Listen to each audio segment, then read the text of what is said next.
purveyor of the International Monetary Fund's power in the world, is also losing some of its grip at the expense of some of these other groups, such as BRICS, the new Asian Investment Bank, and so on and so forth. There's going to be, obviously there's going to be some movement over the next little while, and that's one of the reasons why Lagarde wasn't there. I don't know if she's going to be able, to remain in her position, or they're going to, get rid of her and put someone else in their place. But certainly that, tells me a lot about the fact that, International Monetary Fund, World Bank, European Central Bank, Federal Reserve, these are, 100% attendees at every Bilderberg meeting. And the fact is that the International Monetary Fund's president is not there. It's the first in a very, very long time. What about the unprecedented security? I mean, I know that Tucker got shot at. You've had them try to kill you. We're not being dramatic. There's a reason you stay back. They really are scared of you because they know you've got some sources inside. They absolutely hate your guts. They raided Charlie Skelton. Our guys were threatened some. I've had my family death threatened when I covered Bilderberg. When Hillary Clinton and Obama were there, they were actually listening to our phones and then calling up my wife, calling up family, and making threats and saying, we just listened to you, and repeating it back to freak them out. That tended to be a particularly important one in 2008, you noted. This one seemed, just from me watching afar with our reporters, to be ultra important. I've never seen them put a cordon back 6 miles, Daniel. Oh, that's absolutely right. One of the reasons they started doing this back in 2007, the last year, where you had, fairly easy access, or close enough you actually, get them with a nice big long lens, was in 2006 when you came to Canada, on the outskirts of Ottawa. Before that, Jim and I were basically the only people going to these meetings. And when my book came out in the United States, and, and everybody had a chance to see these photographs, which looked like it was taken, literally from 2 meters away. Of course, they weren't, but it looked like it. These people realized that they need to do something with the security, and then, with the onslaught of online media and, social media, it just became impossible for these people, to keep this information, under the lid. So they started pushing this thing further and further back. And this year, you're absolutely right. They certainly got a little bit, out of hand in this sense. But also, what really surprised me, especially when I saw back in October 2014, the document where the Interior Ministry basically telling all their people the vacation period for the month of June is off the charts because the Bilderbergers are coming to town. What surprised me is the fact that these people are actually having their meeting in June, because usually it's it could be late April at the earliest, and usually sometime in May 15, 20. That's just about the time when you actually look at the agendas of the last 10, 20, 30 years. That's just about the right time for them to have the meeting. And the fact is that back in October they knew that this year's meeting is going to be held in June.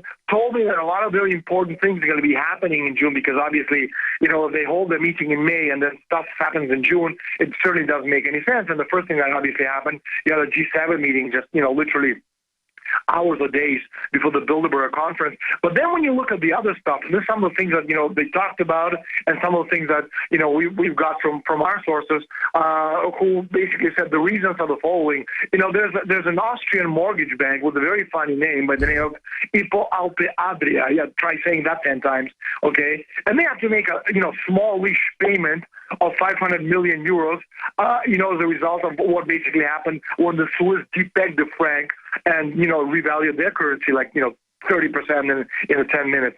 And so that's one of the things that happened. The southern province of Carinthia, backed away from, pledges previously made by saying that we simply can't pay the money the monies that we owe. And, an important understanding is how all of these banks basically own each other's debt. In other words, the cross-ownership, quote-unquote, of debt means that when one goes down, it will, basically provoke a chain reaction of all the other banks going down. And while this isn't, a huge trigger, this Hypo Alpe Adria, it's a little bank. The fact is that all of Eastern Europe can and will be affected. And, but what originally was from, the Swiss depegging the franc from the euro, and, with the system as illiquid as it is today, there's no telling how far, this thing could reverberate. And of course, you have Greece, which just recently missed on June the 5th, the deadline, for the payment, which was 320 billion euros. The money they simply don't have, and they said, we're not going to print it, and we can't, we're not going to pay it, and we certainly can't print it. And so the only thing left is for them to default and fall into the open arms of Russia and China. And, yesterday, the day before, right after the Bilderberg meeting finished, all of the European newspapers in Italy, in France, in Germany, in Spain, they all basically said the same thing. If Greece gets out of the euro and defaults on its debt, there's going to be a meeting in Brussels where jointly they're going to decide to close the banks and give us all a haircut. Anybody who owes more than 100,000 euros is going to be having to pay 10% of that money towards the bail-ins, and anything under is going to be 6.75%, which isn't new. It all comes back from 2011 and the whole Cyprus fiasco. But it just goes to tell you and to show you how a lot of this stuff is actually playing itself out. You can, talk about Ukraine, International Monetary Fund thing to, restructure $10 billion worth of, it's fascinating. Debt. And that kind of stuff. Not to mention something else, which was very, very interesting. And again, well hold on, Daniel. We've got to go to break. When we come back, I want to get into that next point you were about to hit, and I want to ask you this other question. You mentioned the banks and the corruption of who was there. HSBC, with all these admissions of fixing rates and laundering money. You had the heads of HSBC, 3 of them there, top people with the regulators from the EU and the Exchequer head, which regulates it in the UK. I mean, that right there is so illegal, so flagrant. They seem to be so bold. We'll talk about that with Daniel Estulin straight ahead. Fighting out in California. And then Greeks refused to pay debt, declared illegal, illegitimate, and, quote, odious. Other nations set to follow suit. That's some of the news up on Infowars.com. Customer claims KFC served him fried rat. Well, that's going to be healthier than the chicken soaked in MSG. So you ought to be happy. Privacy expert, time-traveling robots could punish future crime. Daniel, how is their agenda going, of course? And when you got cut off from the break, you were trying to get into something you were saying that was really, really important. Go ahead.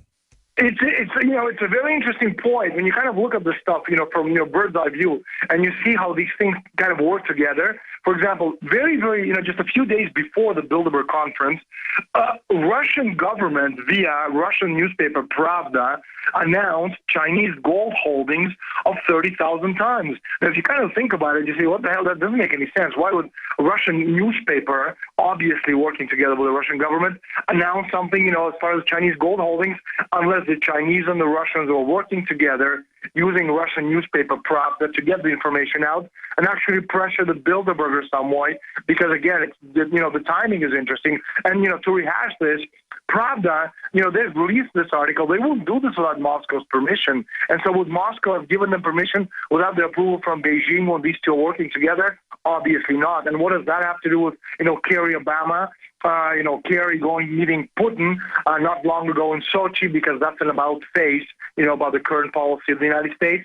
And so when you kind of look at this whole thing, gold is a financial thermonuclear weapon. I mean, you've been talking about gold deposits for a very, very long time. And this is the kind of stuff that can actually destroy the fiat currency system of the West. And, it wouldn't surprise, I think, anyone who really understands how things work, if Washington was giving the courtesy, so to speak, of a heads up, to some sort of, coming announcement, even if a smaller sum than, Sure. 30,000 tons, which is a hell of a lot of, tons of gold. And so when you kind of look at this, and, this announcement by China, it raises the questions of Western holdings, which of course brings Western currencies into question. Sure, well, we've seen them manipulating that with tungsten and naked shorting. What does it signify in Spain that they're talking about restricting sales of gold? I mean, that's got to show you that they're really worried about gold. Well, it basically tells you that the whole thing is done. If you look at what's actually going on in Europe over the last few days, France, Germany, Austria, Italy, they have closed down their borders, Alex. This whole Schengen Treaty in Europe, which basically created this one united borderless Europe, that's dead. You have tens of thousands, if not hundreds of thousands of immigrants coming into Italy, tens of thousands that are coming into France.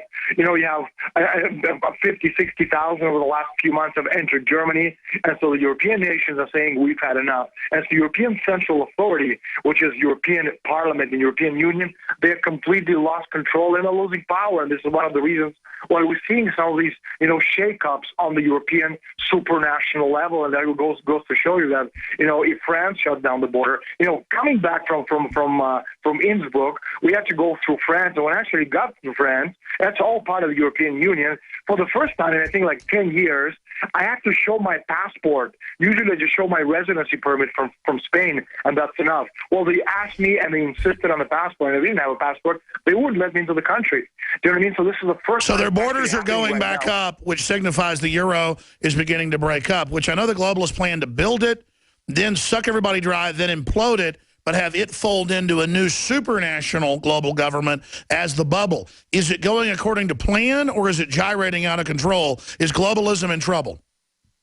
Globalism is in trouble because, you know, for the first time, and I know we've talked about this last year and the year before, you know, to what point are these people controlling, you know, the financial meltdown? Well, I can tell you this, you know, they're controlling it, but they're not controlling it as they would have, you know, liked to have controlled it, because one of the strong sentiments amongst the Bilderbergers this year is that the United States dollar may not survive, and so what they're simply doing is they're cashing out, and you see this cashing out process on the world stage. And, you know, as the year winds down over the last, you know, 6 months of the year, it's going to be a very messy, very chaotic, and, you know, very important, you know, period in the demise of you know, the current economic situation that we're living through. And if you kind of go back over the past, I don't know, 40, 50 years or so, every 7 years there's some kind of a thing going on which makes you wonder, you know, what's going on in the world. In 1973, Arab oil embargo. 1980, you remember gold and silver Hunt Brothers peak?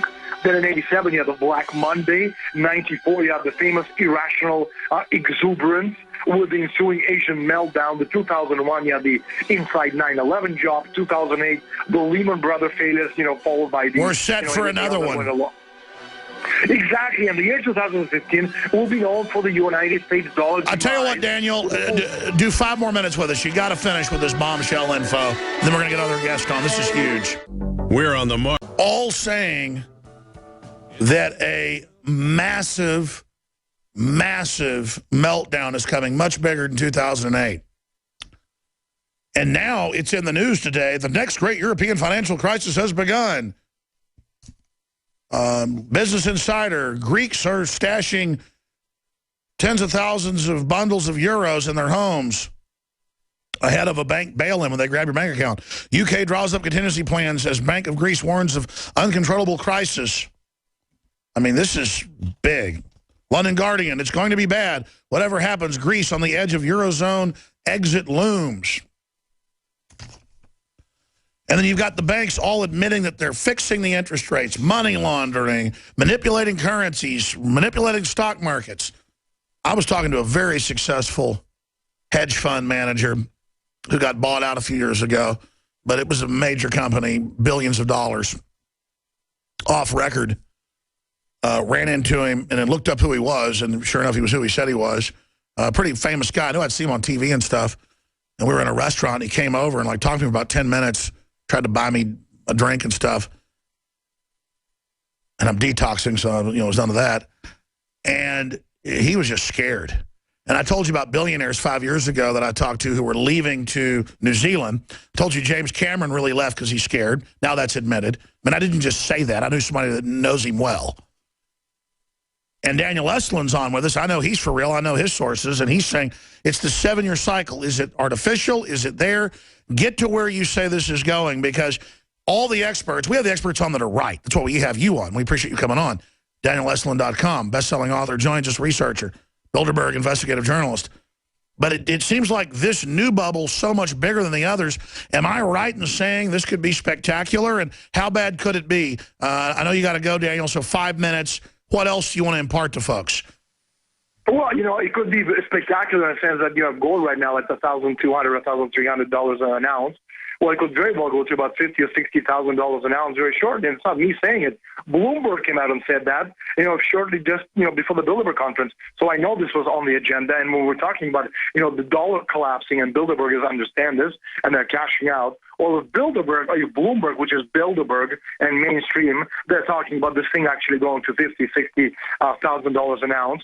My guess is that Bloomberg has some type of information that China is going to announce their holdings in gold, which means that they have 10,000 tons or 20 or 30, as what Russian Pravda said. So what does that mean for the United States? Well, basically it means that after the announcement is made, all the gold holdings, people are going to say, hey, wait a minute, where did these people get the gold from? Well, the obvious answer is from Western vaults, and the biggest Western vault is the United States. So the marketplace will make a judgment between the yuan, the Chinese currency, and the dollar.